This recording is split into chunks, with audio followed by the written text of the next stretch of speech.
Se dinheiro e tempo não fosse um problema para mim, eu continuarei fazendo. Seguir melhorando, seguir se aperfeiçoando para você complementando cada vez mais a experiência do cliente. Eu sei que gosta dessas marcas, então a maneira como elas se posicionam.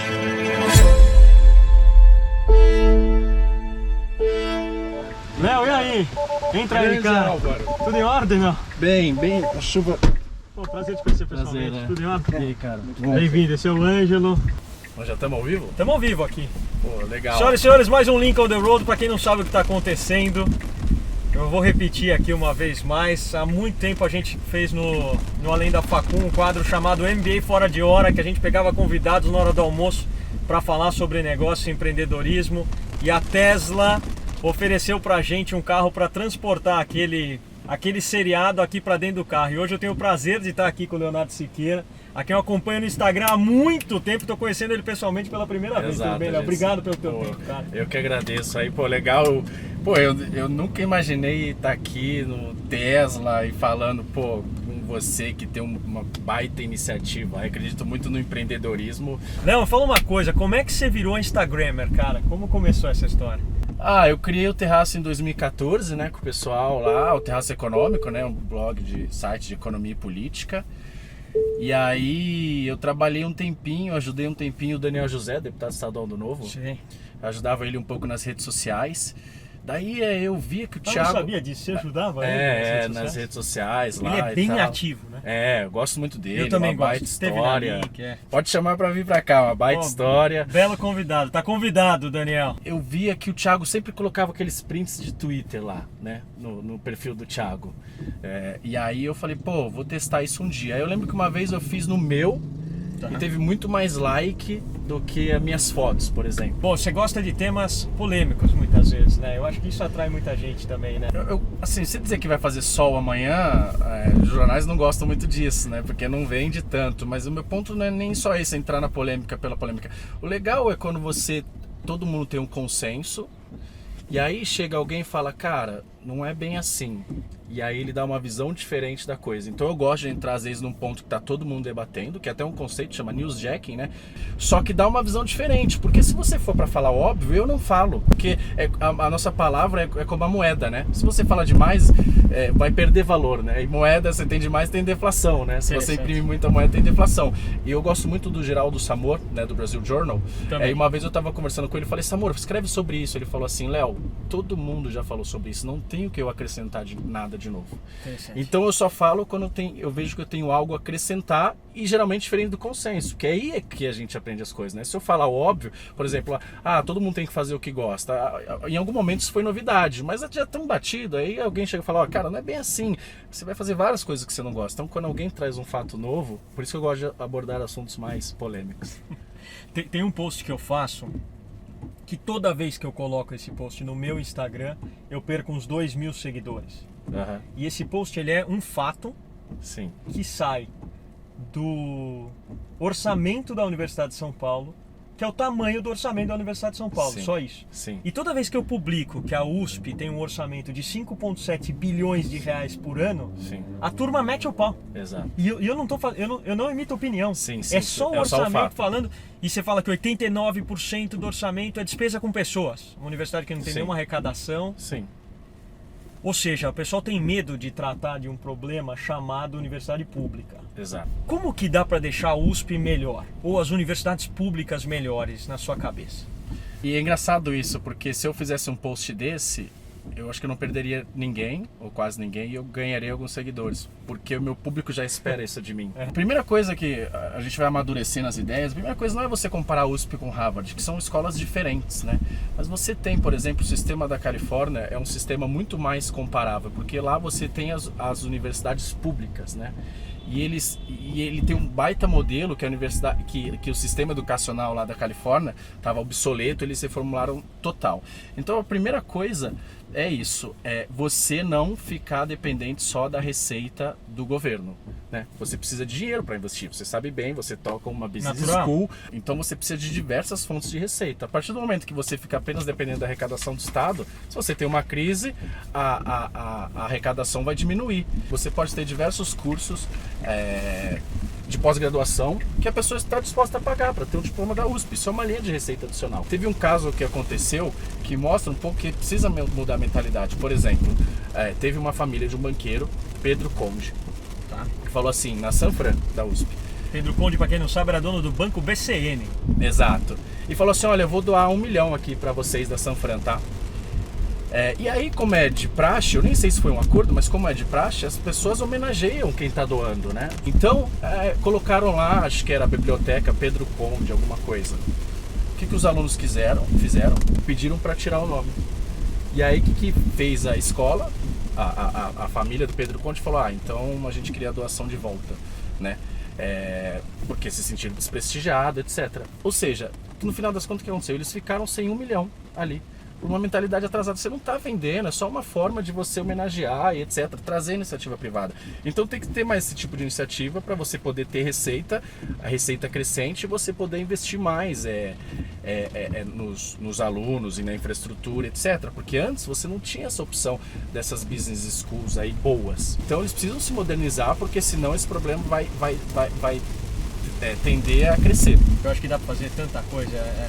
Bom, só do fato de você ter um bandejão a R$2 e mesmo um cara que precisa pagar, que pode pagar, almoçar por R$2, ou que seja, é um negócio estranho, soa estranho. O déficit do bandejão da USP é muito maior do que o bandejão que o Bom Prato no centro da cidade. Qual que é o problema no Brasil? Essas universidades têm uma restrição grande de vagas, né? E quem que vai entrar lá? Os melhores alunos. E quem são os melhores alunos? Escola privada. Os alunos que vieram à escola privada, porque a nossa educação básica é ruim. Então, o cara vai, de família rica, e ele vai entrar nas universidades públicas, e o cara de família pobre não vai conseguir, vai pagar o imposto e vai ter que pagar uma faculdade particular, muitas vezes, às vezes não tão boa quanto a USP, etc, né? Então, acaba prejudicando justamente os mais pobres que podiam estar lá. Muito bom. 2022, Léo. Cenário político, econômico, assunto que você nada de braçada e eu passo longe, principalmente do político. Mas eu acho que não é porque eu não uso o meu tempo para isso que a gente não precisa falar. Eu acho legal falar. O que você está vendo? Um ano bastante difícil.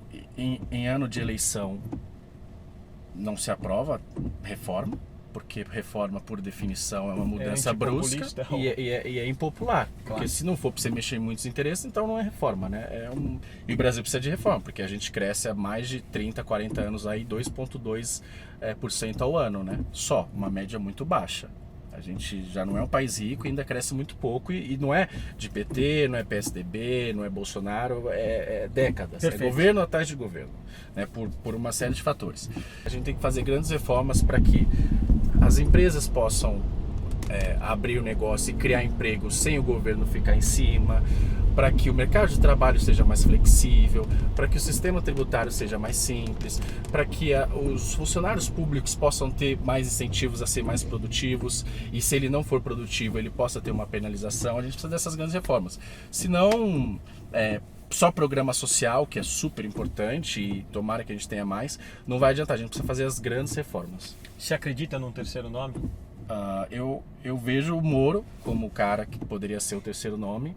Acho que as pesquisas vão mostrar aí, a gente vai ter uma ideia melhor. Mas eu acho que está muito difícil porque os dois candidatos, o Lula e o Bolsonaro, eles se beneficiam dessa polarização, né? Você acha que teria força um terceiro nome? Porque pensa, é um voto Lula e anti-Lula na minha cabeça. Porque o Bolsonaro, o anti-Bolsonaro, também não sei se funciona. Os dois têm um índice de rejeição muito alto, mas eu acho que o Moro tira muito mais do lado do Bolsonaro do que do lado do Lula. É muito difícil a gente pensar um candidato que está com a máquina na mão não ir para o segundo turno, né? É muito difícil.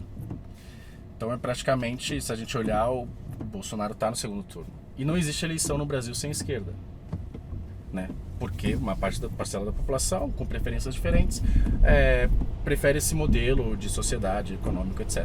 No cenário Lula presidente, o que a gente pode tomar cuidado e o que não é tão ruim assim? Se for ele, né? E eu acho que aqui eu estou de novo analisando e não torcendo, eu acho que, se tivesse que apostar, seria ele o vencedor hoje no cenário que está. eu espero que ele venha pragmático, uma equipe pró-mercado, e não vamos fazer isso aqui, a Venezuela, ou vamos agora colocar o Foro de São Paulo em prática, essas coisas. Eu espero que não. E eu acho que a situação que a gente viu acontecer nas companhias públicas hoje em dia é bem menos suscetível a isso, com toda a governança que existe, com o olhar da população. Também não estou defendendo nada, aliás, não votarei nele, por já dizer. Mas eu acho que é um cenário bem diferente do que a gente tinha antes. Não, exato. Acho que as instituições estão mais maduras, a gente tem um Banco Central mais independente, a gente tem um teto de gastos, que apesar falou de revogar e tal, acho que o Brasil, apesar de tudo, avançou institucionalmente nos últimos anos aí. E a gente espera que esse sistema de peso e contrapeso funcione, né? Não, eu acho legal ter essa conversa assim de forma isenta, porque a gente tem muito profeta do apocalipse, né? Puxa Exato. vida, todo o cenário é catastrófico, e na verdade eu acho que independente do... Bom, a gente viu isso historicamente, vai mudando, você vai mudando o meio, não muda muito o nível de felicidade do homem. Não, exato, assim, é como o sistema de peso e contrapeso da democracia, ele é bom e ruim. Ele é bom quando alguém faz algo que você não gosta, então ele não vai conseguir mudar do dia pra noite as coisas. Chega lá o Trump, ele não consegue fazer o que ele quiser, vou assumir que as pessoas não gostam dele. Ele não consegue fazer o que ele quiser nos Estados Unidos. E quando ele passa uma medida também que as pessoas gostam, também não é fácil, porque precisa convencer. Então, assim, uma coisa tenho certeza, se for o Lula ou se for o Bolsonaro e ficar fazendo exatamente as mesmas coisas, a gente vai estar aqui 4 anos, 8 anos, 12 anos discutindo as mesmas coisas. Léo, você pegou uma bolsa de estudo da GV, cara. Pegar uma bolsa de estudo não é arriscado demais, sendo que é restituível ou... Vou contar um pouquinho aqui o detalhe da minha história, fiz até um post sobre hoje, porque é o seguinte, né? Eu peguei no teu Instagram isso. Exato. Não, o que acontece é o seguinte, eu moro na Vila Nova Conceição hoje, né? Um bairro bom, um dos melhores de São Paulo aí. E aí eu fiz FGV, fui estado na Europa, sou um cara jovem aí, gosto de sair. Quantos anos você tem? Eu tenho 35 e eu gosto de sair e tal. E as pessoas às vezes olham quando chega ali no meu Instagram e falam, pô, esse cara é playboy, o cara fez graduação na GV, mestrado fora, estuda no INSPER, frequenta bons lugares e tal. Então aí vê as camisetas às vezes tem inicial, né, que a gente do mercado financeiro usa, fala, pô, esse cara é um playboy. Eu falo assim, cara... Faria Lima. Exato. Deixa eu contar, assim, que não é bem assim. Eu sei que é a primeira impressão essa, mas você não pode confundir as roupas que eu uso com toda a história, tudo que eu construí. Então eu cresci lá na Zona Leste, aqui na Zona Leste de São Paulo, lá em Arthur Alvim, mais precisamente, do lado do estádio ali do lado do Itaquerão, pô. Exato. E aí eu cresci lá na Zona Leste, então meus pais são do Nordeste, nasceram lá, meus avós também, claro. E meu pai não tinha nem ensino médio, e ele se alistou com 18 anos na aeronáutica, que era o que tinha, veio para São Paulo muito novo, e a minha mãe professora de escola. E aí eu entrei na academia da Força Aérea, porque meu pai gostava muito de aviação e ele foi trabalhando na VASP. Aí o pessoal fala, mas era piloto. Não, meu pai era mecânico de avião da VASP. E aí ele tinha muita passagem, porque, né? E aí eu viajava dentro da cabine de avião, na época que podia, antes do atentado. Eu tava na 8ª série, aí eu vi que tinha uma escola pra você ser cadete, piloto da Força Aérea e tal. E aí eu falei, pô, interessante isso aí, né? Acho que é uma oportunidade aí de eu ser alguém na vida. Caramba, né? na 8ª série você já tinha essa... E aí eu falei, pô, isso é uma oportunidade, eu acho, única, né? Porque assim, minha família não era rica. Eu não tinha... Eu falei, pô, a única chance que eu tenho aqui, se você não tem, é pelos estudos, né? E empreender é uma opção também. Mas aí entra naquela coisa da mentalidade. Quem é que te ensina que ao invés de se procurar emprego, você pode gerar emprego? Daí eu falei, pô, vou estudar, entrei na aeronáutica e tal, e aí fiquei lá, uma prova super difícil, fiquei lá 5 anos, mas eu não queria ficar, eu não era bem reconhecido no que eu fazia. Eu falei, pô, eu acho que eu sou um cara bom que consigo me destacar em outras áreas. E aí, por algum motivo natural, eu gostava de economia e política. Eu falei, pô, isso quer dizer alguma coisa, né? Porque meu pai, pô, não tem ninguém da família, e por algum motivo eu me interesso, então é um gosto natural meu. Aí eu falei assim, pô, aonde é que eu vou estudar, né? Fui lá, procurei, não tinha nem... Isso é 2006, não tinha a internet como tinha hoje. Eu olhava no guia do estudante lá. Você ainda tinha o guia do estudante. Exato. E era muito difícil entrar na aeronáutica. E aí eu falei, pô, se eu entrei na aeronáutica, eu acho que eu consigo entrar na FGV. Só que eu não tinha dinheiro. Pô, e quando eu tinha 18 anos, eu perdi meu pai. Ele faleceu. Aí imagina, meu irmão era da aeronáutica também, tinha entrado antes de mim, e por isso que eu entrei também. Meu irmão tinha sido desligado em voo, tava desempregado. A minha irmã tinha acabado de começar a trabalhar e meu pai tinha falecido, né? Eu falei, pô, como é que eu não tenho condição de fazer GV? Não tinha dinheiro, né? Nem meu pai estivesse vivo e tal, mas não tinha a menor condição. Mas eu vi que os 10 primeiros ganhavam bolsa. Os 10 primeiros no vestibular. No vestibular. Aí eu falei, pô, se eu estudar igual animal, e eu era muito determinado e tal, eu consigo, e eu já entrei na aeronáutica, então acho que prova eu consigo fazer bem. Eu peguei, ganhei uma bolsa no Poliedro, ali da Paulista, no curso, me deram uma bolsa, falei, ó, vim da Academia da Força Aérea e tal, minha situação é essa. Aí peguei, fiz o vestibular da FGV e passei entre os 10 primeiros. E aí ganhei uma bolsa, ganhei uma parte da bolsa. Tá. E aí o resto, eu falei de novo, falei, ó, não tem dinheiro, não tem como. Eles falaram, você vai pagar um pouco. Eu falei, não tem dinheiro nenhum. Aí me deram um financiamento. E, porra, não pensei duas vezes, óbvio.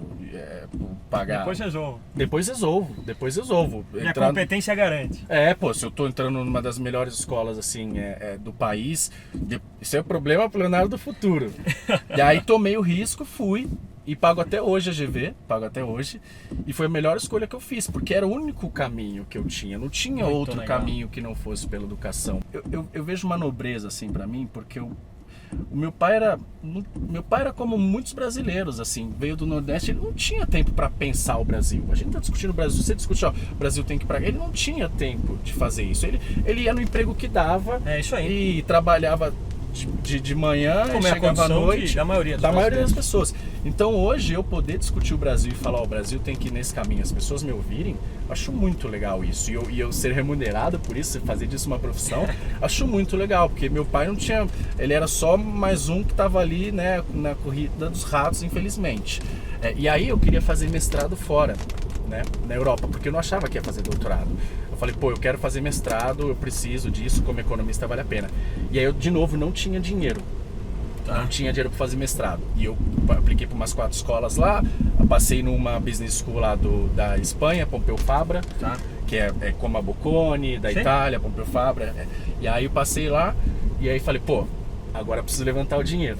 Aí eu vi que muita gente estava fazendo crowdfunding para educação. Só que a maioria das pessoas faziam pré-graduação. Aí eu falei, pô, se eu fizer, falar que tô indo pra Barcelona, fazer mestrado, e eu fiz GV, e aí eu falei, pô, o cara não vai doar pra mim. E outra, eu não quero fazer um crowdfunding só. Aí eu falei assim, olha só, eu vou doar esse dinheiro pra pessoas que estão na mesma situação que eu, tem uma boa oportunidade, mas não tem dinheiro. E aí criei, né, chama Mais Educação, que justamente a gente faz isso, doa do meu dinheiro.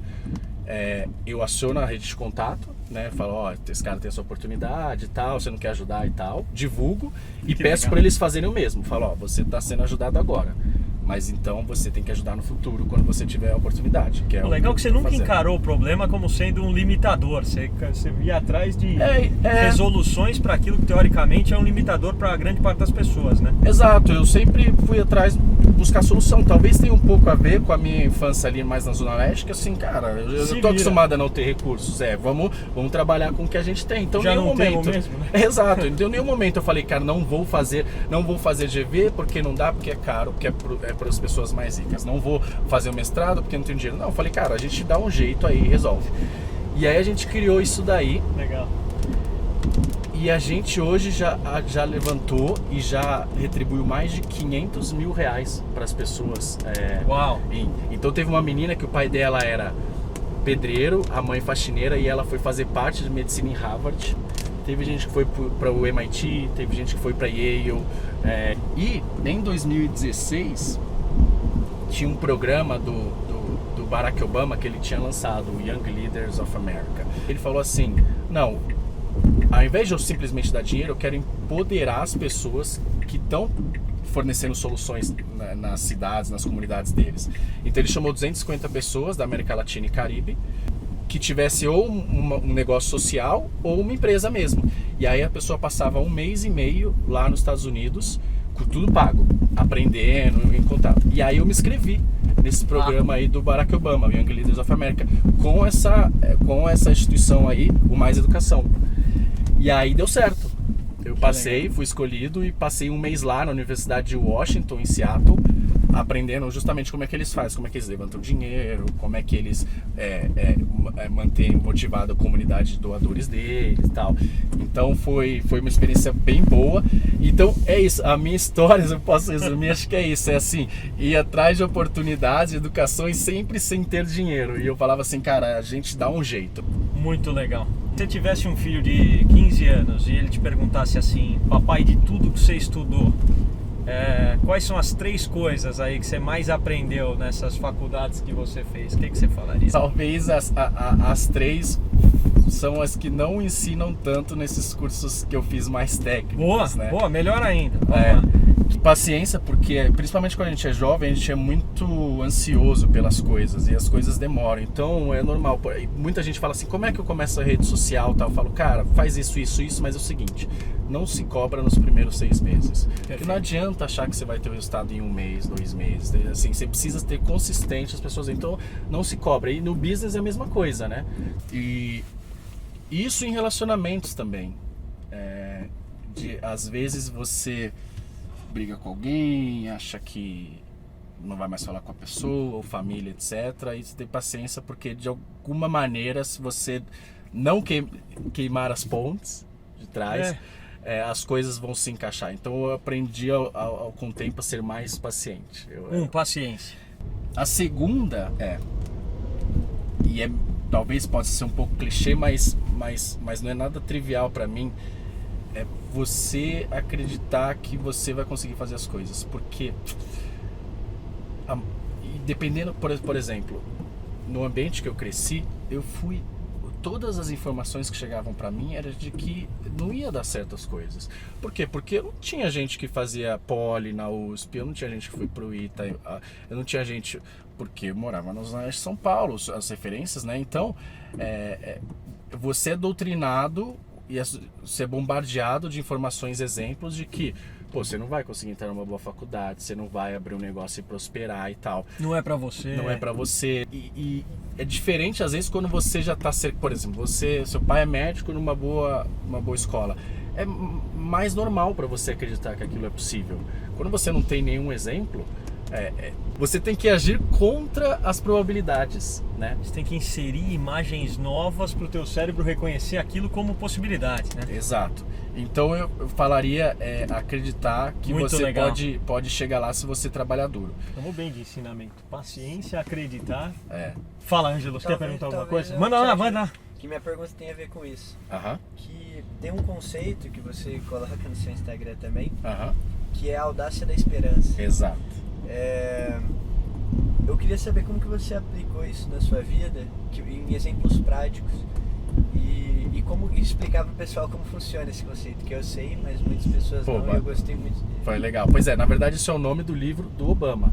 A Audácia da Esperança. Legal. Que ele fala muitas vezes isso. A vida dele foi muitas vezes que ele estava sempre against the odds, né? Contra as probabilidades ali. Aliás, a audácia... foi bem against the odds a vida inteira. Com tudo. E a audácia da Desde o esperança. nascimento. Se você nasce no interior do Nordeste, assim, você tá longe às vezes do que as coisas estão acontecendo, você não tem aquelas referências como eu falei. Então se você não tiver a audácia da esperança de falar, por algum motivo eu acredito que vai dar certo, e é justamente isso, aí talvez a gente tenha que esquecer um pouco os dados e ir no feeling e na crença, porque se você olhar os dados, você vai falar, mas 1 em cada 100 aqui que nascem tem uma vida com prosperidade e tal. Então, é mais fácil eu cair nos 99, né? Então é isso, é você ter a audácia da esperança de que quando você for fazer coisas improváveis, e sempre os projetos grandes são improváveis, né? Porque se fosse simples já teriam feito, né? Você não estaria inovando o suficiente. Então você precisa da audácia da esperança, né? A terceira coisa que eu ia falar Boa. é que eu acho que a gente sempre tem que comparar a gente com a gente mesmo. Muito legal. Porque as pessoas partem de pontos de partida diferentes. Não adianta eu querer que meu inglês, depois de um tempo, seja igual de um cara que estudou numa escola bilíngue e que foi com 5 anos passar 3 anos nos Estados Unidos. Não adianta, eu parti de pontos completamente diferentes, né? Acho que quando você tem esse mindset, você está muito mais no controle das coisas, você tem muito mais poder para mudar as coisas, né? Então, o terceiro é isso, é comparar você com você mesmo sempre. paciência, acreditar, comparar você com você mesmo. Exato. Muito legal. Pode ver que não tem nada de... Só isso já valeu a carona. Léo, o último tema aqui, estamos quase fazendo Sim. a esquina aqui para chegar de volta no INSPER. Você acredita que pode haver um caminho, alguma coisa entre o socialismo e o capitalismo? Tem um meio termo na sua cabeça? Então, tem, com certeza tem. E muitas vezes é isso, não importa o que eu acho, cara, é o que a sociedade demanda, né? É o que a sociedade demanda. Às vezes o economista ele tá lá só para falar as restrições, mas a sociedade vai escolher o que ela quer. Eu vou te dar um exemplo nem de governo, vou te dar um exemplo de empresa. Por muito tempo a empresa foi a lucro, lucro, lucro, lucro. O que a sociedade está demandando agora? ESG. ESG. Eu não quero só lucro. Você tem que se preocupar com o bem-estar. Tudo bem se você vai lucrar menos, mas eu não quero que você demita tanto na crise. Então, eu falei, com não precisa... o meio ambiente, com o social, Exato, como um todo. tudo bem se você vai corroer um pouco seus lucros para você ter algumas questões, né? E aqui eu tô colocando que são excludentes e não necessariamente é. Mas então tem, e eu tô dando exatamente o exemplo das empresas. Então a sociedade vai dizer que vai falar, olha, eu prefiro talvez uma sociedade que cresça menos, mas menos desigual, do que uma que cresça mais. Então quem vai dizer isso é a sociedade. O que eu tô vendo é que a sociedade tá demandando mais disso. Muito legal. Mensagem final, estamos na porta do INSPER de volta. Pô, não, eu queria agradecer, baita papo, consegui contar aí um pouco da minha história, espero que o pessoal tenha gostado. O que eu falei é isso, muitas vezes a gente compartilha e as pessoas falam assim, mas por que você compartilha isso, você está se expondo, né? Muita gente, né? Por que você vai se expor? Comum. É isso, pra gente, no fundo, que a gente está ajudando a outras pessoas que passaram pelos mesmos problemas. Eu contei um pouco dos meus problemas e como eu resolvi, mas as pessoas têm as questões delas. E ela pode tirar uma ou outra experiência daquilo e falar, pô, legal, ele resolveu disso. Então a gente compartilha para inspirar e para que outras pessoas também possam acreditar e pegar de inspiração. Então, pô, muito legal a conversa, eu que agradeço. Foi excelente. Léo, que baita papo legal. Sim. Muito obrigado pelo carinho de agradeço. usar o teu tempo aqui com a gente. Te espero lá na Link para tomar um café. Beleza, vamos tirar uma foto aqui. Vamos. Pessoal, eu tô desligando aqui, vou tirar uma foto fora também. Isso. Ó, uma aqui. Boa. E vou tirar uma foto. Super obrigado por todos. Esse foi mais um Link on the Road. Essa semana ainda tem Pyong Lee, tem uma turma aí, depois eu publico. Um grande abraço a todos. Valeu, pessoal. Obrigado, Valeu, pessoal.